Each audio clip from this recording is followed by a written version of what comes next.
the one telling you what to watch. But when it comes to Star Wars animation, it's been the other way around. So once again, I really want to thank all of you who have not given up on me and have kept insisting that I go back and I check out these shows. This video is dedicated to you because I ended up loving The Bad Batch so much. And I didn't like them when they showed up in the Clone Wars episodes. I was like, I don't care for this team. But I have to say, now after their first season, I not only love The Bad Batch, but watching this show has made me love Star Wars overall more.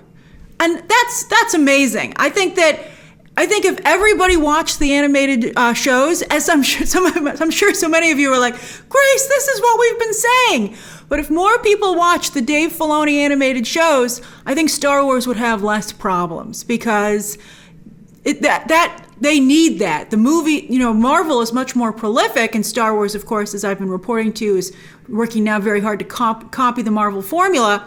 And, Marvel's borrowing a little bit from them, too. Some of you pointed out that having animated characters show up in live action, of course, was something that Star Wars started off with, and now Marvel's getting ready to do that. But, Star Wars needs to pump out more content to, I think, make people feel more invested. And I feel very invested. So even more than with The Mandalorian, The Bad Batch, and I love The Mandalorian, but The Bad Batch has really pulled me into Star Wars. Not only the story, but the world. I really feel, again, more like I'm a part of it.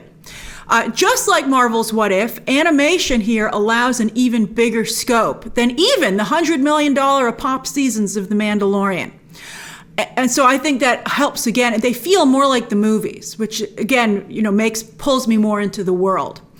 And just like the final episodes of the final season of the Clone Wars, the final episodes here feel like a movie, a very, very good movie. A number of you told me to go back and watch the final 4 episodes of the Clone Wars, and I would recommend that you should really watch the whole season of The Bad Batch. August is a little light in terms of stuff to watch. Most of us are stuck, it's a pandemic. You got the time. But you should at least watch episodes 14 through 16. They're incredible. So yes, welcome to my spoiler review of The Bad Batch Season 1. Again, go back. I highly suggest you watch Season 1. You're going to have to force yourself to do it because it really drags at points. Now, why is that? I thought about that because it really drags. I had to really force myself to go back and watch this. So that's why, again, I'm thanking so many of you for being like, please, Grace, go back and watch it. And a screenwriter friend is actually the person who made me realize what the problem is. So she pointed out that to keep audiences coming back to shows week to week, binging, this isn't as much a problem for binging because all the episodes are right there. So you want to stay in that world, you just keep pressing play. Or you let the autoplay do its thing. But when you have to come back week to week, you have to make that choice to come back week to week. If a show doesn't have an overall arcing through line for the entire season, something at stake, a driving force, it's hard to come back for a listless week to week of one-off adventures. It's just difficult. And The Mandalorian had that problem a little bit at points too, that many of us complained about. It's fine to go on side adventures, but there still has to be that overall goal for the season. And to be fair, Ted Lasso Season 2 has that same issue. I got to watch all the episodes in a row, so I didn't feel it, but I've had a couple of friends of mine who are watching the show say, at least at the beginning it was a little hard to come back week to week because Ted Lasso doesn't have an overall seasonal goal. So I think that's very interesting, and I think that's something that week-to-week shows really need to consider. The Mandalorian and the Marvel live-action shows, they benefit from who might show up this week? I mean, I guess The Bad Batch and Star Wars animation is supposed to have that as well to some degree, but until I think things started to really pick up at the end of the season, also for me, I didn't watch the Clone Wars. So a lot of you are like, oh my God, that's Hera. And I'm like, I have no idea who that is. She was great, but to me, it didn't work as a callback. So, that's another thing. All right, so first I'm going to talk about the fabulous ending. Oh my God, it's so good. Then I'm going to talk about what it means for Star Wars going forward. The ending sets up a lot of interesting things, both for the confirmed Season 2 in 2022, but also the franchise overall. Will we see any of these characters in the book of Boba Fett? I sure hope so, and I have a case to make for Omega, who I think it's actually very likely that she'll show up. And then finally, my overall thoughts on the entire season. All right, episodes 14 through 16. As I said, wow, wowie, wow, wow, so good. I couldn't believe it was unfolding before my eyes. I was like, I got to thank everybody for making me watch this. It was extraordinary storytelling, as good as the final episodes of the final season of the Clone Wars. And speaking of clones, it was quite sad to see the clone facility where all of our characters were created, grew up, and called home destroyed. And I didn't even watch the Clone Saga, the Clone Wars, and I didn't even like the prequels that much. And I was still moved. And in fact, it made me feel better about all that stuff. I was like, oh yeah, that's like, I remember that from the prequels. Maybe I should go back and rewatch those. So again, the animation does a lot to fix a lot of the problems of the Star Wars movies. I thought it was hilarious that Admiral Rampart went full Bond villain. He just assumed that it went all to plan and was like, oh, I'll just let these explosions kill them instead of killing them himself. And of course they escape so they can fight him again in season 2. That was absolutely hilarious. But unlike Bond, it was quite difficult for them to escape. And I loved it. The way writer-producer Jennifer Corbett, there's a whole team here, really kudos to all of the whole team, writing and directing. But Jennifer Corbett's one of the main talents here, spearheading this show. And the way she wrote this final episode, and the way that they figured out how the Bad Batch got out of basically space Titanic was thrilling, edge of your seat intense, and very, very clever. Most of the stuff I'm going to talk about focuses on 15 and 16, but episode 14, I just want to say right here, was also extremely well thought out strategically. What, Hunter, did you write this episode? And in terms of adding to Star Wars canon, I love that episode. Great action. Who are these blue stormtroopers with the blue visor? I'm like that one, and he hopped across the elevator shaft, and like he was Super Mario. I was like, who the hell is this guy? Shoot him. That was great. I felt genuinely sad for AZI-3 when he almost drowned. I felt so bad. I was like, I guess someone couldn't make it out. But it's a kid's show, I guess to some degree, so he's fine. Although, how many lives does Omega have? It was very touching when she pointed out that a soldier is supposed to put their life on the line for those who need help. And Hunter was like, you're going to get us killed. And she was like, isn't that what we do?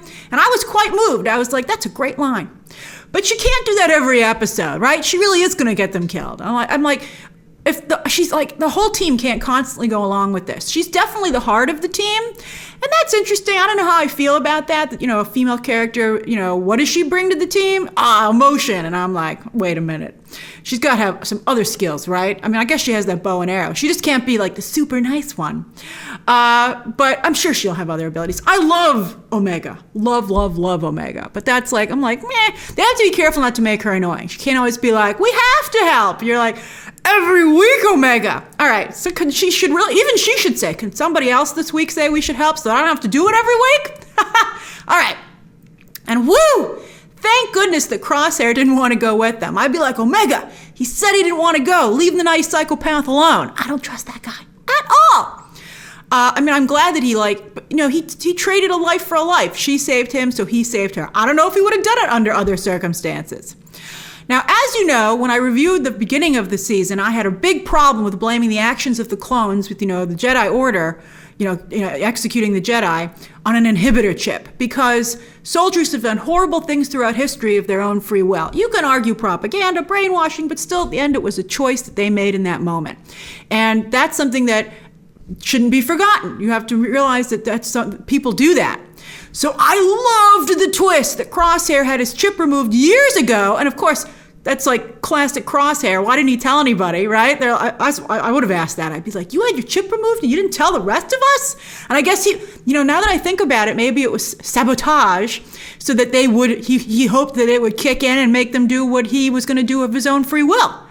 That's really dark. I love it. So anyway, Star Wars, like DC, can get very, very dark. That's one of the things that's always been a strength of the franchise. And so I hope that they always remember that. Dave Filoni certainly does. It's great. But anyway, it's revealed that Crosshair has been making these choices all along himself. He sees the Empire as the winning side, and he fancies himself a winner, even though clearly the Empire doesn't value him at all. That's very sophisticated and excellent storytelling. And along with Admiral Rampart, I love this line, when he says you can use a scientist but not a politician. And the whole time that politician felt he was calling the shots, and of course, at least he would be okay.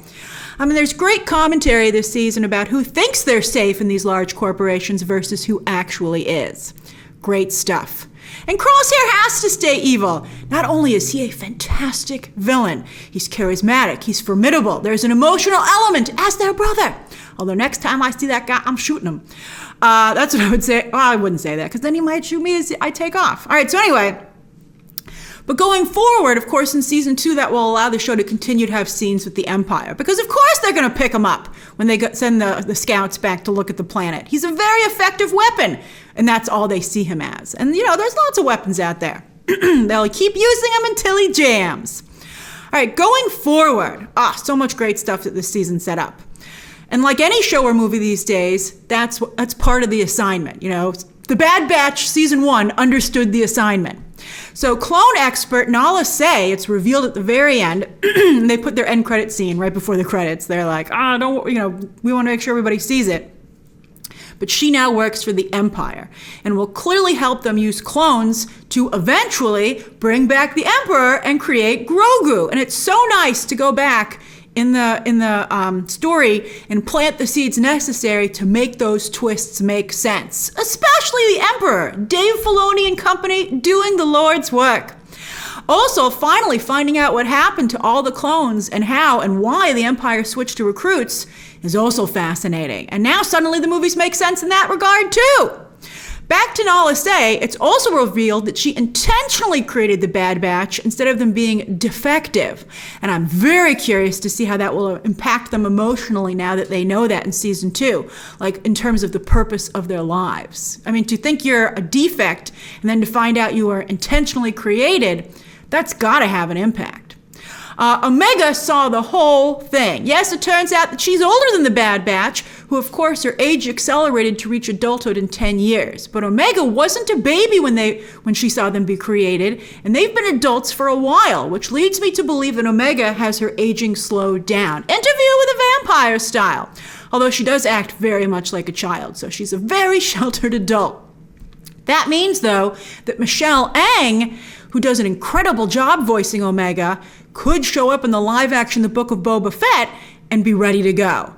They are, after all, the only 2 pure clones of Jango Fett. Both Tamura Morrison and Aang are New Zealanders, and I'm thinking that's intentional. And of course, she and Fennec Shand now have a history. Oh my gosh, make it happen. I'm so excited. That's such a great idea. I'd love to see the Bad Batch show up as well, but VFX-wise, I think it would be very difficult to turn Tamura Morrison into the whole team. So I think we'll have to hope for Captain Rex instead. He's cheaper.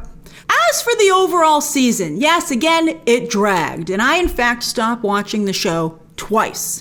The first time was after episode 2. We got the first 2 episodes as members of the press, and I reviewed them, and didn't seem to be a lot of interest from the general audience online. So I didn't have a lot of incentive to cover the episodes going forward, and I didn't have a lot of incentive as a viewer to go back either. So I stopped. And then everybody was, you guys, again, thank you. You guys were like, oh, you should go back. Are you watching the Bad Batch show? In fact, to tell you the truth, I needed something to watch one evening. So I was like, okay, I'll watch the Bad Batch. And I watched again. I caught up to episode 11. And then I took another break, to be honest with you. I couldn't get back into it. I always enjoyed it. It's just, again, it lacked the urgency to pull me back. I really had to force myself each time to click play. But as I finished up the season and it really started to gain momentum, and again, those final episodes, that made me feel better about the season as a whole. As I always tell you, you gotta finish strong. Although it's different. With a movie, people usually get to the end of a movie because it's less of a commitment. But with a show, you gotta be careful because you gotta make sure that everybody gets to the end of the show. Doom Patrol has also a similar problem. It lags, and Doom Patrol, same thing. Lags in parts, seasons feel very long, people fall away, and it's very hard for people to go back. And of course, there are those of us who do, and we're like, you gotta go back. So you gotta really be careful. But finishing strong is important because it makes you feel better about the whole experience.